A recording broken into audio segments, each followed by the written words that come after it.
Энэ чихэр өөрөө маш өндөр ач холбогдолтой ашигтай бактерийг хооллож идэг. Дээрээс нь одоо кальцийг шимэгдүүлж идэг ийм үүрэгтэй чихрийг ашиглаад яг чихэр үлдэж байна. За энэ намрын ногоон өдрүүдүүд 10 дахь жилдээ оролцож байна. За манайх болохоор Өвөрхангай аймгийн Хужирт суманд Хужиртцгаан гэдэг компаниг байгуулад үйл ажиллагаагаа явуулж байна.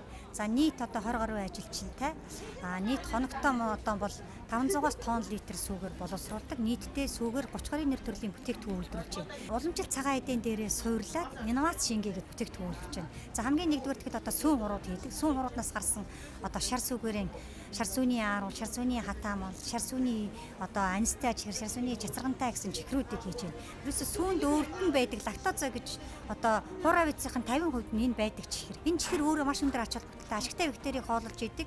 Дээрээс нь одоо кальцийг шимэгдүүлж идэг ийм үүрэгтэй чихрийг нь ашиглаад чихэр үйлдвэрлэж байна. Тулгуур эсний өвчлөл, шүдний өвчлөл маш залуучж байгаа үндсэн гол шалтгаан юу юм? Ерөөсөө л уламжилт хоол хүнсээ гээсэн органик хүнсийг маш бага хэрэглэж байгаатай ерөөсөө холбоотой гэсэн.